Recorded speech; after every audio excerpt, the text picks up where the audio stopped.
Hello, Vanessa here. Today I'm with Laelia and Alicia, and we'll be discussing the tragic assassination of the beloved and criticized Indira Gandhi, and how assassinating an important public figure doesn't achieve the goal of political, social, and cultural change. But first, who was Indira Gandhi? Indira Gandhi was a politician, a central figure of the Indian National Congress, and the first and only female Prime Minister of India so far. She was also very beloved by many. But not until the emergency which she declared across the country for 21 months.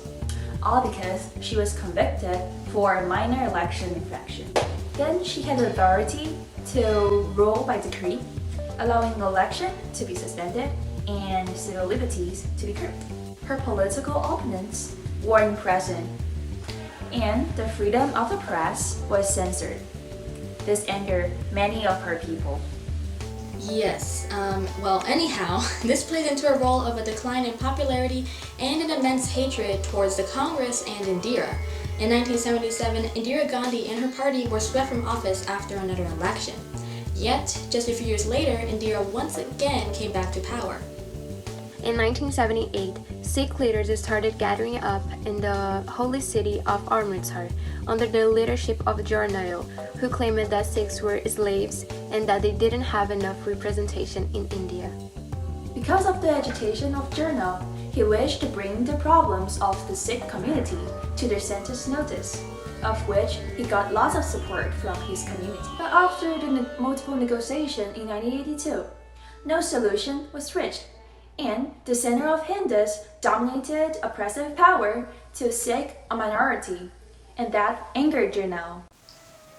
So, in 1983, the center under Indira's leadership imposed the president's rule in October, and then declared Jarnail as a militant. After this, Jarnail took refuge in Akal Takht, a beloved shrine of the Sikh, along with his armed followers, practically forming a military bunker.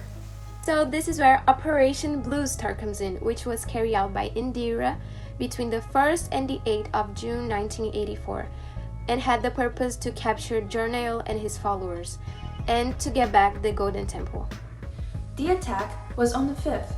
There were loads of gunfire and smoke boom occurred.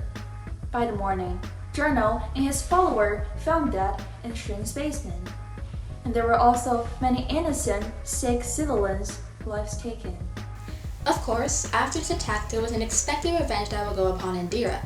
Due to this fear of assassination, Indira was advised to replace her Sikh bodyguard, Singh, with a Hindu. But Gandhi personally declined the transfer order because she trusted Bhant after many years of service. Sadly, this decision brought her death. 4 months later, her two Sikh bodyguards, Bhant and Sant, saw the tragic aftermath of Operation Blue Star when they visited their villages. Angered by this, they returned to Indira's residence to avenge the injustice that was made to their community. This resulted in the assassination of Indira Gandhi and then the promotion of her son Rajiv as the Prime Minister of India. After the assassination of Indira on October 31st, 1984, there is a wave of anti-Sikh riots consisting of frenzied mobs of young Hindu thugs that occurs for 4 days, killing more than 3,000 Sikhs and estimate 8,000 across India. The perpetrators carry iron rods, knives, clubs, and combustible material such as petrol and diesel. They burn down Sikhs' own stores to the ground and drag them out of their home and cars, and will club them to the death or set them in flames. Today, India's Sikhs seem to have been integrated into the mainstream, but the wounds of Operation Blue Star haven't healed. Still, a small minority in the state of Punjab continue to hero worship revolutionary activist Bhindranwale. But, Indira was a dramatic face of India politics. Many loved her, saying she was an empress, and just as many hated her, saying she was a dictator. Now, there are some people out there who claim that assassination does achieve its goal. Yet, analyzing the information that was given, the assassin's goal was not achieved, which was to limit oppression against Sikhs and to give them a voice. but it actually made it worse, causing multiple deaths. In terms of a negative change in politics and socialism, poverty is a common consequence of the genocide. During Sikh genocide, the government reported that there is only 3,000 innocent Sikhs were killed. However, some said that this is biased. In reality, there is 30,000 were murdered or being reported missing, at a rate of 1 per minute at the peak of the violence. Sikhs also did not succeed giving a voice to a Sikh, since after Indira, the Prime Minister of India, was Rajiv, her son, that was also a Hindu. Furthermore, Sikhs only conquered more death and misery after Indira's assassination.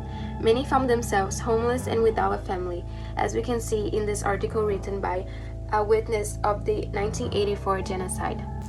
So, in conclusion, we can say that assassination does not achieve its goals of an assassin's wanted change. In this case, the goal before assassination was to give the Sikhs a voice and for there to be no more oppression against the minorities. Yet, assassination does bring a huge spur of events such as the Sikh genocide, which then resulted in long-term consequences such as poverty. And even though there is a separation of church and states, the country is still very much Hindu, and discrimination is still common. Well, that's all we have for you today. We hope you enjoyed it, and as always, thanks for watching.